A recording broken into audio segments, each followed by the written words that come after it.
Welcome to Professor Game Podcast, where we interview successful practitioners of games, gamification, and game thinking who brings the best of their experiences to get ideas, insights, and inspiration that help us in the process of getting the students to learn what we teach. And I'm Rob Alvarez. I teach and work at IE Business School in Madrid, where we create interactive and engaging learning materials. Want to know more? Go to professorgame.com/subscribe, start on our email list, and ask me anything. Engagers, today we have somebody that I have met already in 2 conferences. We'll be talking probably a little bit about that. We had quite a few experiences together. But his name is Philipp Busch, and we'll see about his role in a few seconds, and it's very, very interesting. It's a different vibe that we will have today. But Philipp, before we get started, I need to know, are you prepared to engage? Yeah, sure. Ready to rock. Let's go. Let's do this. So first off, Dr. Philipp Busch works for GIZ since October in 2014. So it's going to be 5 years very, very soon. He got his master's degree in economics and geography at the University of Mainz, or I don't know if I pronounced that right. Yeah, perfectly. And then he continued studying to do his second master's degree in information systems and business administration. And recently, in spring 2018, he finished his doctoral thesis about gameful approaches in development cooperation. That's what I was mentioning before, that it's a very, very different approach that he has to gameful and gamification. And he's also teaching now gamification and agile methods at the University of Mainz. Philipp works at GIZ for the social innovation team in Cairo, in Egypt, to improve the situation for youths on the labor market in Egypt. Furthermore, he is the head of the GIZ component Serious Games to support the peace process in Yemen. So that sounds very, very exciting. Is there anything else that we left out of that intro that you would like to mention, Philipp? Well, no, I think that's pretty much it. Thank you. So, as I mentioned before, Philipp, we met in Chicago in the conference in GamiCon. We also met again at Gamification Europe in Amsterdam, and it appears that Philipp is currently again in Amsterdam today for this interview. That's right, yes. So, Philipp, can you tell us a little bit of what does the regular, I wouldn't even say day or week, maybe month look like for you? Because I know you travel a lot and your schedule looks like quite a bit all over the place. So can you tell us what your life looks like in general? Sure, yes, of course. Well, as you just mentioned, there's not really like a regular day right now in my life, I would say, since due to my work, I have to travel a lot, or I'm allowed to travel a lot, let's put it like that. And normally a normal day is like I have breakfast in a hotel, and then it depends on the project I'm working on actually and in which city I am. So it might be that I go to the office at GIZ or to conferences, workshops, etc. So normally I'm abroad somewhere in a hotel going to work there. I was going to ask you because you said the normal morning I wake up in the hotel is like, wow. Yeah.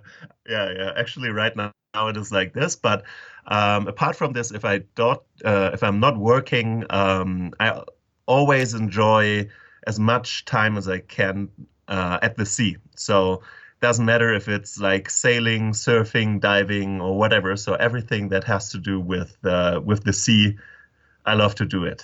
Fantastic. And are you a cold water type of person, or are you on my side and you enjoy the warm waters in the Caribbean? I enjoy the sun, I have in to Asia?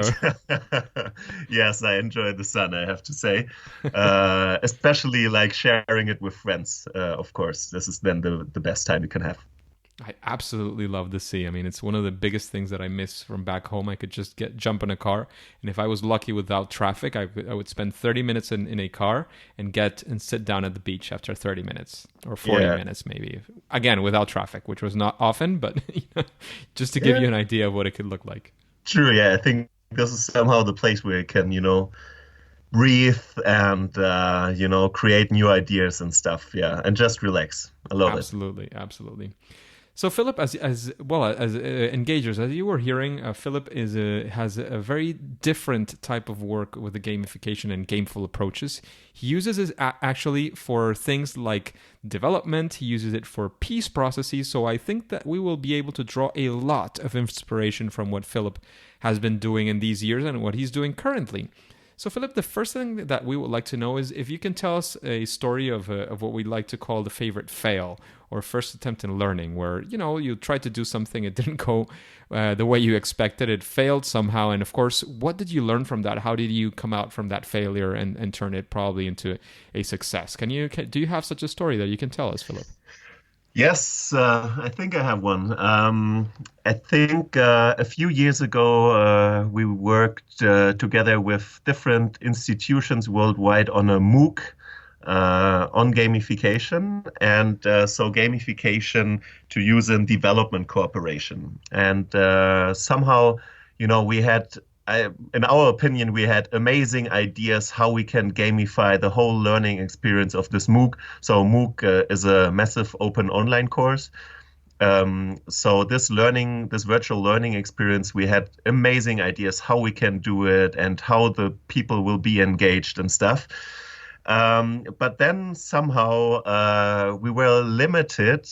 We found out later that we were limited by the usability and the whole UX design of the platform itself. So somehow it did not go hand in hand with our ideas, and we were somehow blocked by direct feedback that we wanted to give to the user, but we were blocked by the technology somehow. So we dreamed really big and then didn't really do the reality check if we can do it with our technology, with the platform. And so it was a failure in usability. And I think this was a big learning for me, that it's not only about like this gamification or usability, because everything there goes hand in hand. And it's all about the user-centered design. Everything we do there you really need to put yourself into the shoes of the user and see if the whole experience works out. So to check again on your project and to see if this whole thing works and is an experience on its own. Yeah, and I think those are key learnings that you got from the user experience side. And I would also add, of course you met her as well at Gamicon and Jim Egan, Naomi Pariseau and Jim Egan at Gamicon. They were also limited by the platform. I must say that edX is a fantastic platform for many things, but for gamification, most of the MOOC platforms are not probably the best that you can get. The thing is that they started considering the platform from the moment that they started designing. So probably there, if you are going, I'm not saying limiting yourself by the platform, but use the capabilities and understand whatever platform that you're using. If you're going to use gamification within it, understand it as best as you can so that within those, again, maybe restrictions, we can call them restrictions, but the restrictions also are able to propel much of the creativity. They say that necessity is the mother of inventiveness. So yeah, definitely. Yeah. So do the reality check, I would say. Yes. Because in this case, we dreamed big, right? We dreamed big, but at the end, it just didn't work out. And we fell in love with our own ideas, and that was the problem at the end. Yeah, I mean, I'm sure you if you had the chance to understand the platform better from the start, maybe you would have had, within those restrictions that they had, you would have probably made a greater course. However, of course, you were in love with what you did initially, which happens to all of us, and changing from that is a lot harder than starting from scratch sometimes. But it's really hard to say. I mean, it's easy to say, for me to say it now, like, oh, you just scratch what you did and start all over again. But of course, there's a lot of work involved. There's feelings involved. We're all humans. So it's not as easy as it sounds. Yes. So Philip, we should now probably shift like 180 degrees, and instead of going for a difficult time like that one with the MOOC experience that you had, actually go for something that is what you would call, I don't know, a success, something that you're proud of, whether it worked on the first or the 10th attempt. Can you walk us through how that process went? How you turned and something that you had an idea in the beginning, and then how you turned that idea into a success again in gameful approaches and gamification. How did it go, and what did you learn from such an experience? Yeah, well, I think the Yemen project is quite a nice example how something really works if you think it from the beginning as a whole experience. So in the Yemen context, we're in civil war, and of course, it's a very sensitive topic, especially to tackle those problems in social media, also in games. So what we're trying to achieve is spread a message of peace through the country. And we had a huge challenge in contextualizing our content, like the information that we want to spread throughout Yemen, the message of peace. It wouldn't work if we as Europeans just, create everything and try to put it into the market of Yemen and hopefully it works. So what we did was that we involved the Yemenis itself from the very beginning of the process.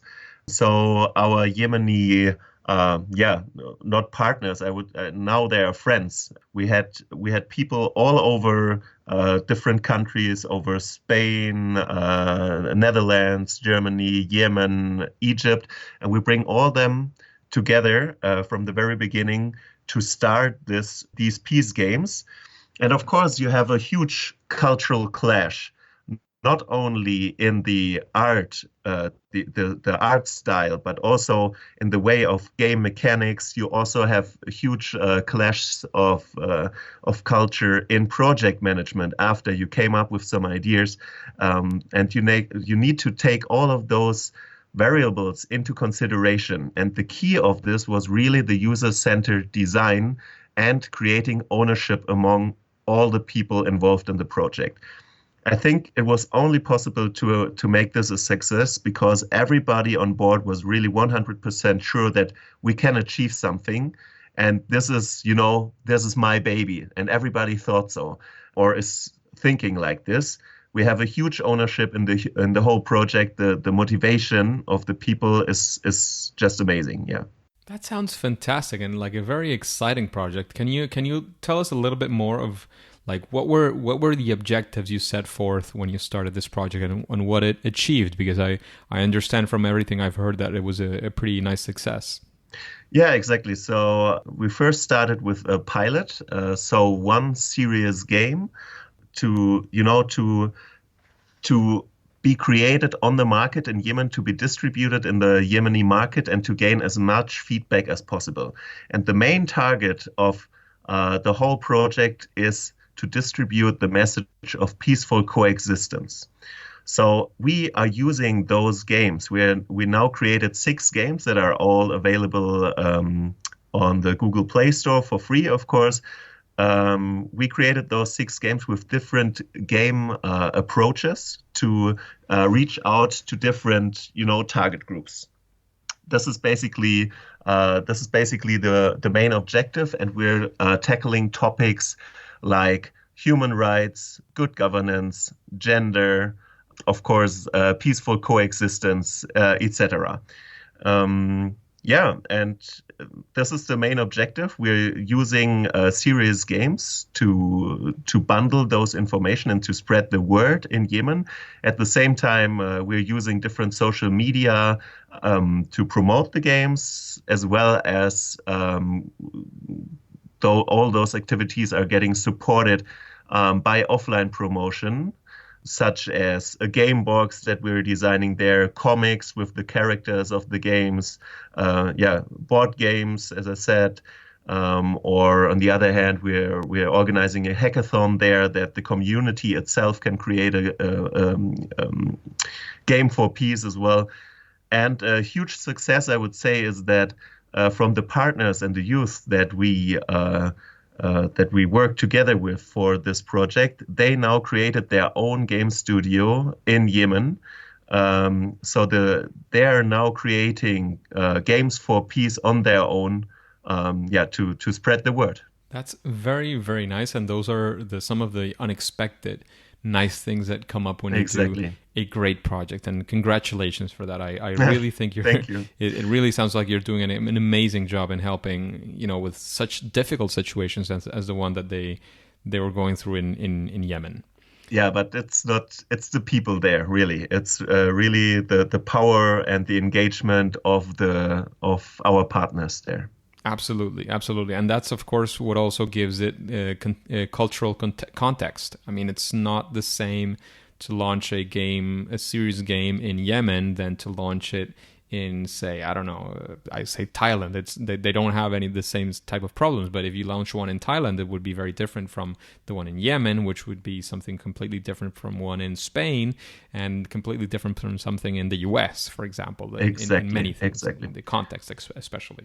Yeah, I think like the core dynamics are basically the same, like we're all human beings, we're all responding to, like triggers, motivations. Neuroscience is very similar in all over the world, but the culture is a huge thing that you need to take into consideration when designing a game or a gamified system. Absolutely, and that leads us beautifully into the next question that I wanted to make, Philipp, which is about the process that you use when you approach one of these problems that you find that you encounter and that you're going to tackle. Do you have any process, any series of steps that you take when you're going to approach one of these problems? How do you do it? Can you bring us into your process and let us know how it works for you? Well, yes, of course. I think the most important thing is that it's really user-centered. I know it sounds flat, but you really have to put yourself into the shoes of the user. And if you can't do it, for instance, I can't put myself into the shoes of a internally displaced person in Yemen. So you need to get some of those people on board. This is really the main switch for success, I would say. And of course, there are different frameworks that allow you to do so. So, for instance, design thinking. We're using a lot of design thinking while we're creating the concepts of the games, the game design documents and stuff. But afterwards, we're also using agile methods such as Scrum or also Kanban boards and stuff. So all these kinds do help you quite a lot. But it is very important that you tailor those frameworks to your own needs. It's always only a starting point, not more. You shouldn't, like a dogma, stick to one because the book says so. You always have to tailor it to your needs. That's fantastic. So I'm guessing that one of the main things that you do is center on that. People see how you can involve them, how you can get them on board to understand them a lot better. And you use techniques like design thinking when you're creating. And after you understand your users, what would be the next step? How do you approach, for example, what are the mechanics that you use? How do you do those things? How do you bring them together? Do you find a narrative? Like what's the next step? How do you go about that? Well, basically, you have to think, what do you want to achieve with it? So do you really want to go, do you want to go for a learning game? Do you want to spread a message? What is it that you want to achieve with your game? And perhaps I can say it here. Yeah, why not? So as you know, I wrote this PhD of Gamification and Development Cooperation and wrote quite a lot of frameworks and models how to apply gamification, but unfortunately it's in German. But this year I'm planning to translate those frameworks into a gamified learning quest. This means like having different episodes of those learning quests, where in each episode one of the models and frameworks is being taught. Nice. That sounds very, very interesting. Just a quick break before we continue. Are you enjoying this podcast? If you're listening through a podcasting app, please subscribe and rate us on the app. This will be of great help to reach more engagers so we can change the world together through gamification. And Philipp, now I wanted to go into what we sort of call the second part of this interview, where We go, instead of going for the stories and for all the the nitty-gritty details, we go rather for sort of quicker answers, so to speak, because these are things Yeah, that sure. are, tend to be more direct. So the first one is, if there's anything that you feel is sort of a good practice or something that any gamification or gameful approach would always benefit from. Well, I think it's really to have a dive into psychology and neuroscience, because basically this is what gamification is. We are learning from games, right? So we're not playing games, we are learning from games and seeing how this can benefit our projects in the real world. If it's like projects in development cooperation or if it's learning, it's the same, It's always about psychology and neuroscience. Yeah, using what we have learned from games and what games are doing well to Exactly. understand those techniques and use them in other contexts as well. Yeah. Yeah. Philip, what would you say is your favorite game?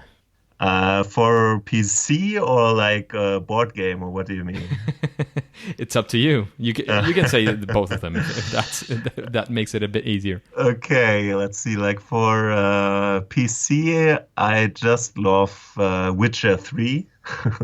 So the story of Witcher 3, and that there's always something to do, and the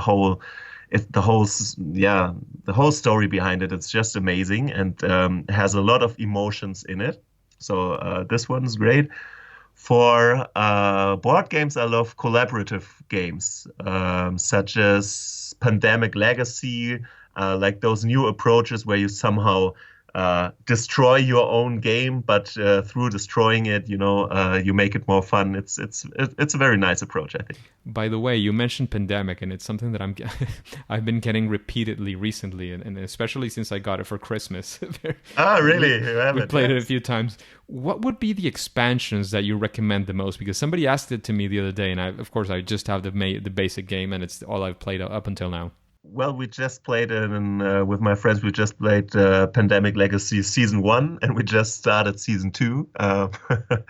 But yeah, I love the approach that you all have to, collaborate with each other, and at the same time that your decisions from one game affect the future games. Wow. That sounds very, very interesting. So Pandemic Legacy would be the one. And by the way, when you said PC or board game, that gives you away and says you're a PC gamer, not a console gamer, which is perfectly fine. Yeah, both, I have to say. I also play consoles. I do them all. I haven't played games on my PC for at least 4 or 5 years, I have to say. Really? Yeah, I have a Mac now, so it's harder. We just discovered Sea of Thieves. The best 6 hours you can have. Yeah. Sounds like an exciting one. But Philip, is there anybody that you would like to listen to interviewed in an interview like this one in Professor Game? Yeah, well, I think, as I said at the beginning, or just some sentences ago, I think neuroscience and psychology would be great, because you almost had everybody here, I would say, on Professor Game, but I think, to broaden a little bit the spectrum here, or to think of a different perspective, like in neuroscience, there's a German guy who is amazing called Dr. Henning Beck. He's really doing great things on neuroscience. Then also regarding the perception of human beings, there's a guy wrote a beautiful book called Beau Lotto. The book was called Deviate: The Science of Seeing Differently. And I think, it's not only about games and game thinking, it's about the whole thing behind, the whole user-centered, the whole psychology, neuroscience behind it. I think we have to think of this perspective as well. Yes, definitely. I do think that we should, and we should open up to these other things. By the way, you have to help me with the spelling of those names, because otherwise I'll Yeah, probably sure. never find them. My German is not 0, but it's probably like -1. So, All right. So Philip, what you mentioned a couple of books from the people that you were talking about, and you've talked about books before. But if you had to recommend one book to the engagers, which book would you recommend and why? Really, I would stick to this book called Deviate, The Science of Seeing Differently. I think this is an amazing book because it somehow crushes your way of perceiving the reality. Because you think that we can perceive the reality 100%. And even if we know that it's not true, this book really tells you that you only perceive the reality for like a few percent, and how you can make use of this, how you can also use this in your systems, and how this pushes creativity. I think it's a very beautiful book. Sounds like a fantastic book. I had never heard of it, but it's my reading list is growing too high because each week I get a new book. But I do think it sounds like a very interesting addition to my at least my personal list. Another reading, yeah. So Philipp, what would you say is your superpower or your sweet spot when we talk about gameful design and gamification? Hard to say something like this about yourself.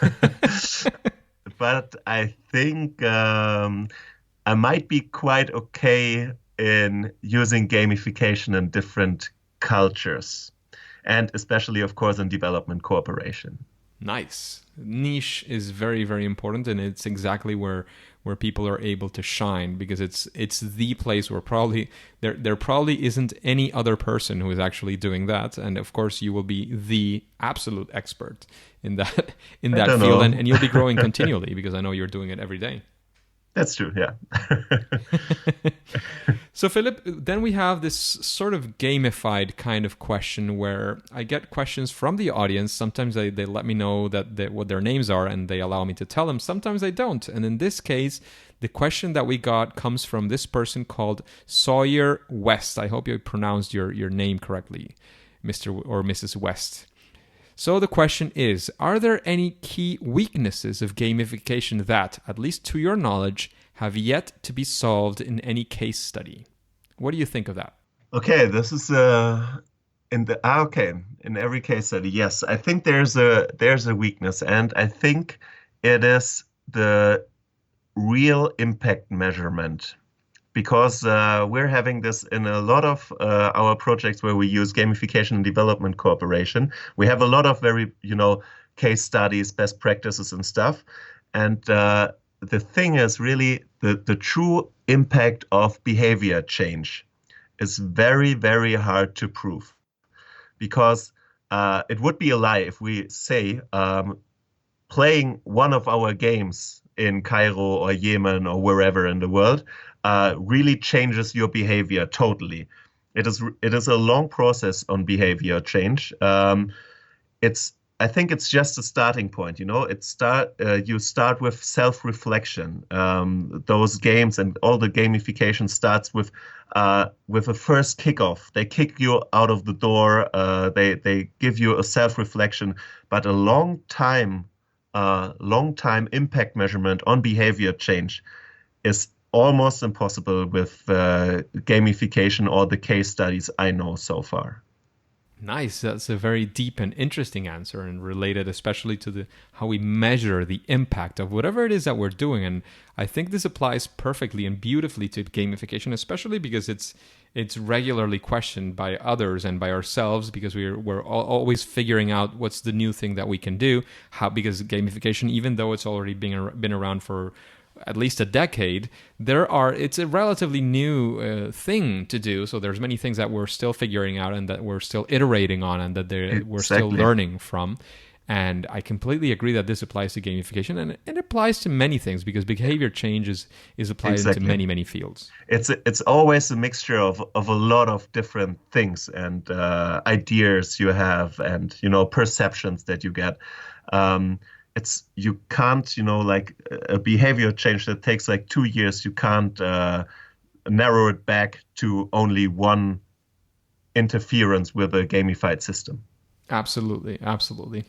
So Philipp, thank you very much for being today with us in this interview. We would like to ask you if you have any final piece of advice. How can we connect with you? Maybe ask you future questions through, social media or a webpage, whatever it is you want to share with the engagers, with this audience, and then we'll say it's game over. Yeah, sure. I think if you want to contact me, you can use LinkedIn, of course, as well.